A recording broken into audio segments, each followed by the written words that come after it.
Hello, everybody. Welcome back to my channel.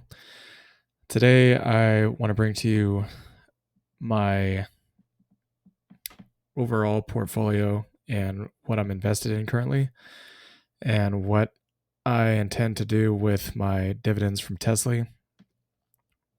So, this month, I received $123.15 from my TSLY shares.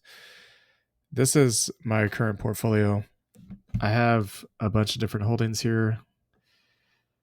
Let's see, I have 134 shares of ACP, 14 shares of Aptly, 188 shares of Beto, 32 shares of BSTZ, 23 shares of CLM, 28 shares of CRF, 35, almost 36 shares of EFC, 8 shares of Enbridge, 61 and a half shares of Good, 52 shares of GSBD,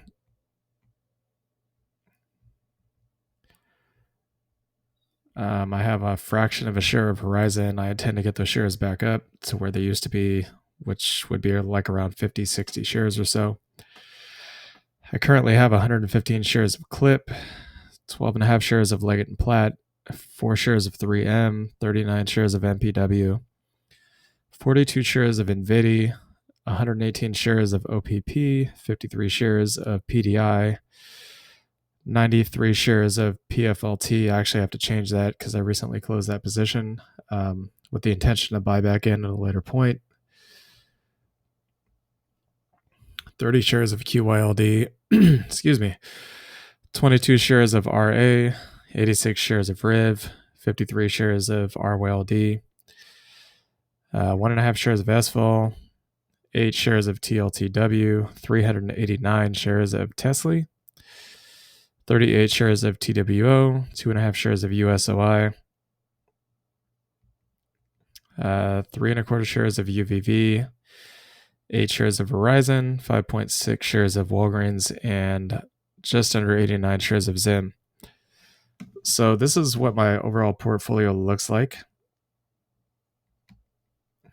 I currently have about a little just under $28,000 invested. My dividend yield is about 44%, yield on cost 43%. My monthly July income is around $1,400 with an annual income of just over $12,000.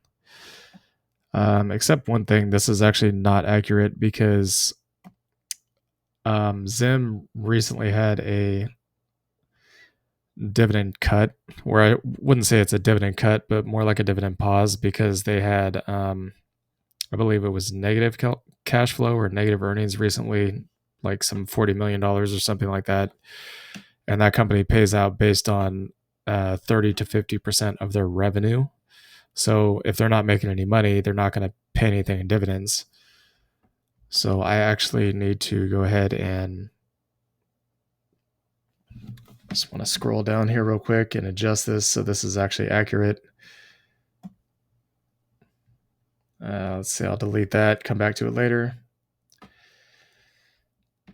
Okay, so that looks more accurate. So my July income as of right now is around $836 a month. Currently, I intend to pick up some more shares of TSLY and also NVIDIA before the end of this week. I'm actually going to be picking up those NVIDIA shares tomorrow. And my goal is to get to at least, I would say conservatively, at least maybe $1,300 a month by the end of the year. If I could get to at least 1,000, I'd be happy with that.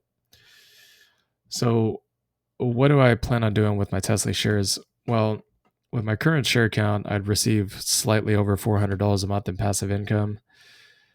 What I really want to do with a lot of these other positions, you could take a look at this and see that my positions are kind of out of whack. Like I have like a lot of Beto, but I only have like around 32 shares of BSTZ and so on. What I would like to do is I'd like to get all of my shares that are monthly paying dividend stocks to about 100 shares each. So everything's equally weighted. And then I would like to get all of my dividend paying stocks, the quarterly ones like Enbridge and Leggett& Platt and 3M, to at least 20 shares each. MPW, I'd like to get that one to 100 shares. And the reason being is because it's extremely undervalued right now. It's about 50% off the all-time highs, so I'd like to get it to 100 shares before it goes back to the previous highs. So with TSLY, what I am considering doing starting next month is taking about 50% of the passive income paid from this fund and putting it back into TSLY so that it can have a chance to grow and produce more passive income. And then taking the other 50% and putting it into these other positions so that the monthly payers can get to 100 shares and the quarterly payers can get to 20 shares each. With the exception of TWO and GSBD, I'd like to get those to 100 shares, but the dividend growth stocks like 3M and Leggett & Platt and so on, I want to get those to 20 shares each. And then once I get my TSLY shares, once I get all of my other shares to 120 each, then I would like to start putting all of the dividends from TSLY back into TSLY. And I also want to do the same thing with these other funds as well. Like, for example, BITO, I'd like to put all of the dividends back into BITO to grow that particular position. And I'm actually going to have a separate video on BITO for a few different reasons. I'm not just invested in BITO for the passive income. There's also another leg to it that I'll explain later. But then I would like to put all of my shares that are all of the payment that I receive from Aptly and NVIDIA and all the other yield max funds that I intend to own eventually back into each given fund that I was paid out from. So yeah, this is my overall portfolio, my current holdings, and my game plan theory on what I intend to do. I hope this provided some kind of value to you. My goal is to grow this portfolio over time, live off of passive income, and hopefully you guys can learn something from this in the process. It's not financial advice. This video is just for entertainment purposes only. Hope you enjoyed. Please like, comment, subscribe, hit the bell notification if you want more videos like this, and I'll see y'all later. Peace.